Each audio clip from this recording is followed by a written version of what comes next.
Light Cleric. This is a classic. I love this Cleric. And it's actually my favorite Cleric in the 2024 book, even though it hasn't changed much. It's the best tier 1 blaster in the entire game. Now that Sleep got nerfed, that hurts Twilight Cleric. So this is now the new best tier 1 subclass in the entire game. I've seen this monster nuke 30 wolves and 5 dire wolves at level 3 2 years ago. With the snap of their finger, the encounter is solved immediately. This subclass is fucking sick. Moon Druid and Twilight Cleric can't do that. No way. Welcome to Pack Tactics, where this Cleric is a walking nuclear reactive bomb that AoE melts everything. This subclass is metal, and you can worship Tiamat. You can build a ton of awesome concepts with this. Let's start off with the big nuke I mentioned first. Level 3, Radiance of the Dawn. As a magic action, you present your holy symbol to expend the use of your channel divinity to emanate a flash of light in a 30-foot emanation originating from yourself. Any magical darkness, such as that created by the darkness spell, in that area is dispelled. Additionally, each creature of your choice in that area must make a constitution saving throw, taking radiant damage equal to 2d10 plus your cleric level on a failed save, or half as much damage on a successful one.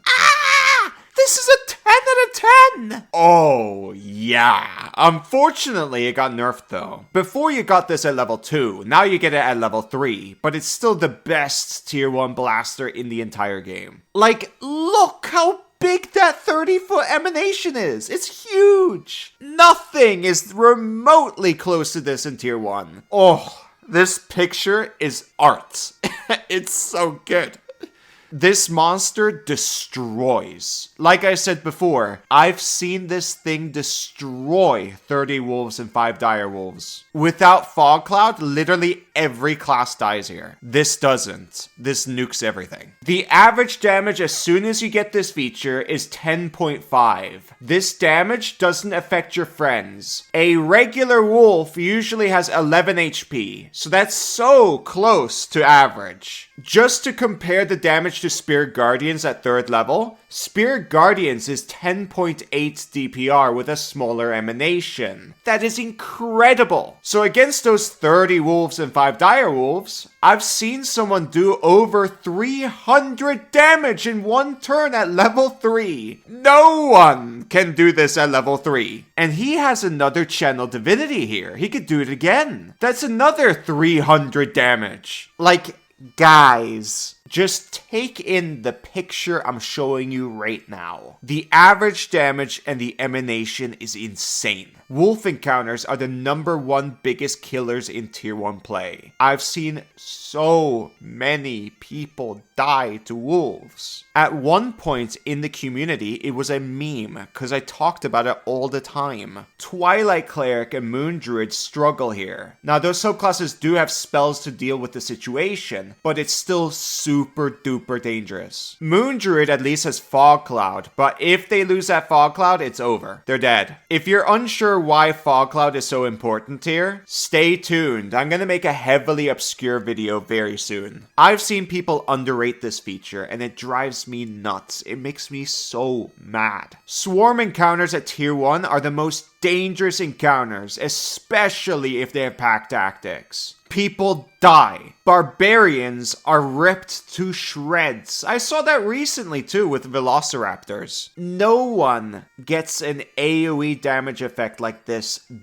early. There's Shatter, sure, but this destroys Shatter and it's cheaper. Keep in mind, with Channel Divinity, a short rest restores a slot. Long rest restores all. I'm currently playing in a game where there's dinosaurs and we're in tier 1. And I can already tell you, I wish I played this or had a player who played this. Because Velociraptors are like wolves but with multi-attack. They destroy you faster. And yes, we've seen Velociraptors in our game. They scare the shit out of me. This feature is godsend. As for scaling, this will always be useful. I know a lot of people get nervous about con saves, but this is half damage on a save, which does majority of the work in damage. I made a video explaining why that's super important. Link in the description. It will change the way you look at builds dramatically. Super old video. Still super relevant. By the way, I've got something really important to share. Only Crits are having a Black Friday sale right now, and it lasts until the 2nd of December. Look how pretty they are. These are real dragon eyeballs. And look here. These are made of metal. I own these. They're my favorites. And here we have cheese dice. This isn't real cheese. Don't eat those. But Kobold, they look so delicious. Good thing it's Black Friday then. You can get them yourself. If you buy 2 sets of dice right now, you get an additional set for free, plus a free dice tray. To get this bonus, all you have to do is add 3 dice sets to your cart, and the discount will automatically be applied. The free dice tray will be added during shipping. And there's more! Every day while Black Friday lasts, you get a free adventure. So if you tune in every day, you get all 4. That's over 16 hours of content for free if you plan on running them. So what are you waiting for? It's Black Friday. Check out OnlyCrits at onlycrits.com/gatortactics. The 3 dice sets here make for a great Christmas present for 3 different people. I highly recommend you buy some dice right now. And if Black Friday is over, use the code GATOR for 15% discount. Now let's go to domain spells. Very good list. Fireball and Wall of Fire are the standouts here. And I guess Arcane Eye as well. Fireball is the biggest highlight here. Its power is at its very best as soon as you get it. It does scale off at endgame, but you're still casting it at endgame. This spell combos super duper well with Spirit Guardians, which makes you one of the best AoE damage dealers in the game, especially in tier 2 and 3. You also cover one of your biggest weaknesses as a cleric. Cleric is god-awful at range, and especially AoE range. In a flying skirmisher fight like a dragon fight, they struggle so much. Same with range fights. All they have is cantrips and maybe guiding bolts. That's pretty bad. There's no range AoE here. You get that at like tier 3.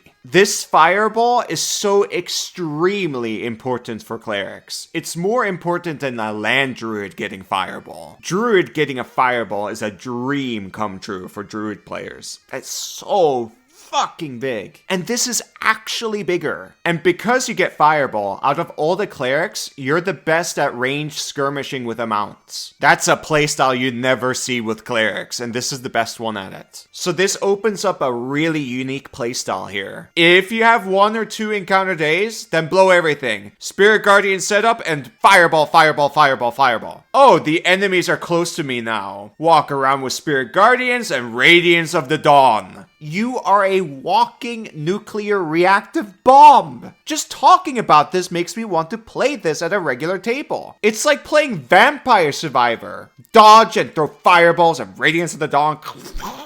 I love this cleric so much! Kobold, stop being autistic! Alright, I've calmed down. Now let's continue. Wall of Fire is a great spell for funnels and doorways. You can zigzag with it. You can thicken the walls itself to form a square. There's a lot of interesting and effective shapes you can make with this. It's a very fun spell that's very unique. This is the first time I've ever talked about this spell on my channel. I've thought about making a video about it years ago, but it never happened. Anyways, the 4th level spell list for Cleric kinda sucks, so I'm happy to see this here. As for Arcane Eye, it's a scout spell. I don't think you'll ever use this, it's very expensive. But it might pop up, who knows. Next, level 3 Warding Flare. When a creature that you can see within 30 feet of yourself makes an attack roll, you can take a reaction to impose disadvantage on the attack roll, causing light to flare before it hits or misses. You use this feature a number of times equal to your wisdom modifier. You regain all expended uses when you finish a long rest. This only works on a single attack roll, by the way. At tier 1, this is pretty good, but as soon as you hit tier 2, everything's gonna have multi-attack.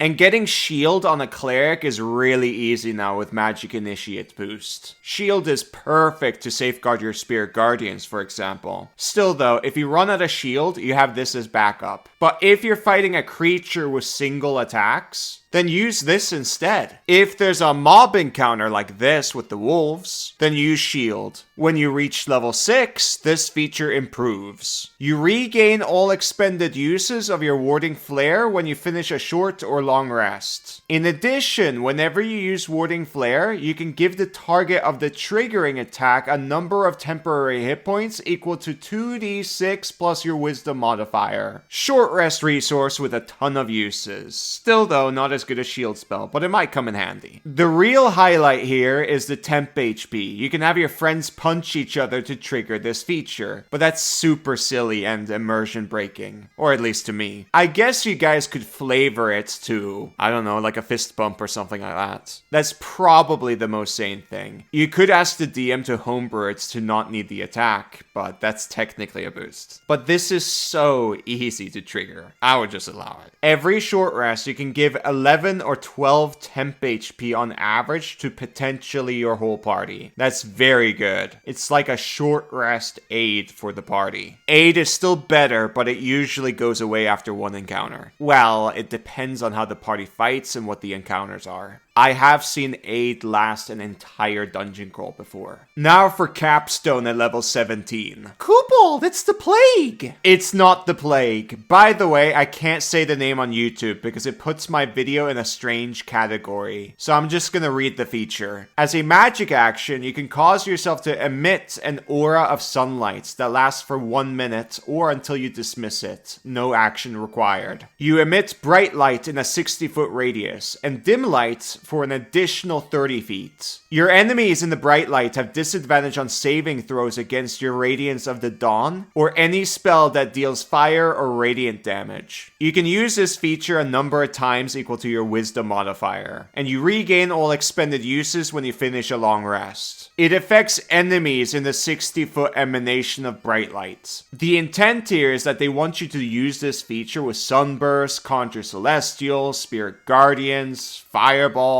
and of course Radiance of the Dawn. But the thing is, the AoE half damage for these spells are so powerful that creatures having disadvantage or not doesn't matter that much. Exclusively in the damage department, that is. Now, don't get me wrong, this is a damage increase. We're gonna use this feature all the time. I'm not saying this capstone is bad. This is a great capstone, but it's not godsend or anything. Now, what's really interesting is if you cast Hollow through Divine Intervention and pick vulnerability to Radiance damage with this feature, oh my god, that's more than double the AoE damage. Everything is going to die. You just released mass fallout. Disadvantage and vulnerability. Look at the map. There's so much AoE coming from you. Like I said, you are literally playing Vampire Survivors in Dungeons and Dragons.